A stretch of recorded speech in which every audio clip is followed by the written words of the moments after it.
Kaninang umaga pa sila naroon at sinubukan pa nga magmarcha.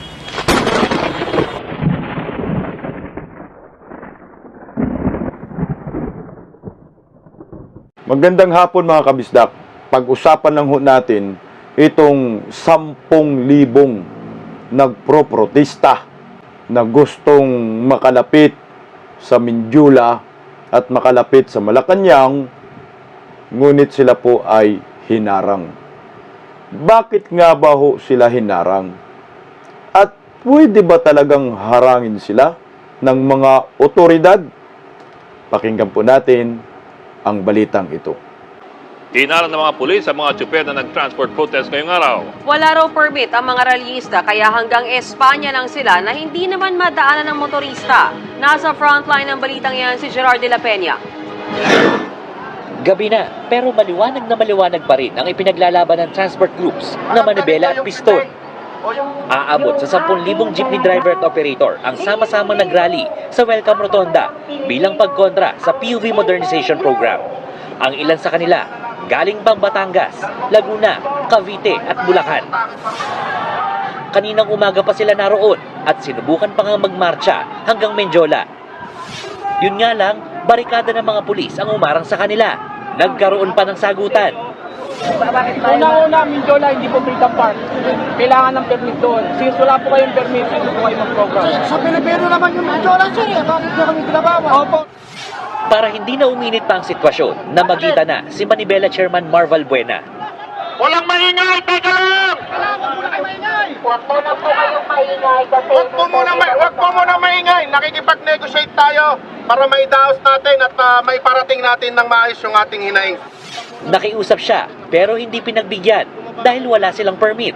Alam namin na pag-utusan lang sila nang nakatataas sa kanila. Hindi natin alam kung hanggang saan yung taas na yon. Baka umabot pa sa langit o pwedeng sa impyerno din.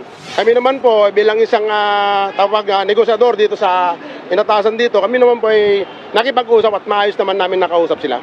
Sa kabila niyan, tuloy ang protesta sa kahabaan ng Espanya Boulevard na hindi madaanan ng mga motorista.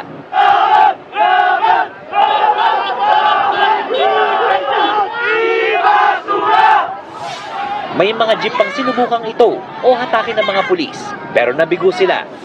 Kahit halos buong araw ang protesta, hindi naman ito nakaparalisa at merong nasakyan ng mga commuter. Sinubukan namin kunin ang panig ng LTFRB, pero wala pa silang sagot. Pero ilang beses na nilang iginiit na tuloy ang January 31 deadline. Ibig sabihin yan, huhulihin ng mga jeepney driver na hindi sumapi sa kooperatiba, pero papasada sa February 1. Giit naman ng Manibela at Piston, habang palapit ang deadline, may mangyayari pang kilos protesta.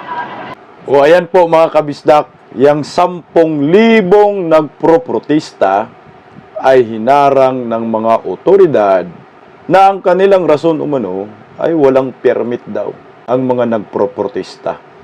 Yung grupong iyan, hindi po yan yung mga aktivista, hindi po yan yung mga kasapi ni Castro, ito po ay mga jeepney driver. Ang ipinaglalaban po nila yung kanilang karapatan na gusto po kasing pagbawalan na yung mga jeepney driver na hindi kasama sa kooperatiba. Yun yung Jeepney Modernization Program. Para sa akin ho, mas maigi pa ho na i-develop ng mas maganda pa, patibayin, pagandahin, or gusto nyo lagyan ng aircon, ayun na lang. Huwag na lang i-peace out. Yan na po yung tatak Pilipino. Pero hindi po yan yung issue ko dito. Ang issue ko po ay meron naman palang mga Pilipino na gustong maghayag ng kanilang saloobin ng pagkadismaya sa gobyernong ito. Ang dami ho yan 10,000. May nakita po akong pag-asa na oras pag umabuso ang Marcos administrasyon ay talagang magsilabasan ng mga tao, kagaya ho nito, mga jeepney driver, 10,000 ho iyan Na pag napuno ho talaga ang Pilipino, hindi maiiwasan ang kanilang bugso ng damdamin. Hindi ko rin naman masasabi yan, mga bayaran, dahil iba naman po yung mga aktivista sa mga driver. Sila po ay samahan ng mga driver. Nagkilos protesta dahil hindi nagustuhan ang pamamahala ng administrasyong ito. At bakit hinarang? Wala na ba talagang kalayaan tayo ngayon na magsisigaw ng ating karapatan? Kasi ang demokrasya, hahayaan mo ang mga yan, hahayaan mo ang mga Pilipinong maghayag ng kanilang saloobin. Kailangan ba natin ng permit na sisigaw-sigaw ka sa inyong karapatan? Sa bawat kalye? Bakit? Yung mga komunista, mga aktivista, may mga permit ba sila? Ito yung mahirap ngayon sa administrasyon. Na pag kumukontra ka, ay talagang iipitin ka. Ganito ba talaga ang bagong Pilipinas, bagong mukha? Ano ba yung padiretsuhin mo na rin yan? Pagpapublikong lugar, may karapatan ang bawat Pilipino sa lugar na yan. Dahil pira ng bayan yan eh. Public nga eh. Pampublikong lugar. Hindi naman pribadong lugar ang kanilang pupuntahan. Pupunta ho sa Mindula eh. Para ihayag ang kanilang saloobin. Nang makarating naman sa Malacanang, merong ipinaglalaban. Pero bakit haharangin natin? Para bang gusto mong kitilin ang kanilang prinsipyo at paninindigan? Meron pang hinarang pala sa iba't ibang lugar, hindi pinatuloy. Sa demokrasya ho kasi, malaya tayo. Hindi naman tayo martial law eh. Para lahat ng sasabihin ng gobyernong ito ay susundin natin. At kung ano yung lumalabas sa kanilang mga bibig, ay talagang bawal labagin. Eh hindi ho eh. Nasa demokrasyang bansa ho tayo. Karapatan ng bawat Pilipino maghayag ng kanilang mga saloobin. Bakit ninyo hinarang ang mga yan? Buti nga hindi nagpumilit eh. Sa otoridad eh.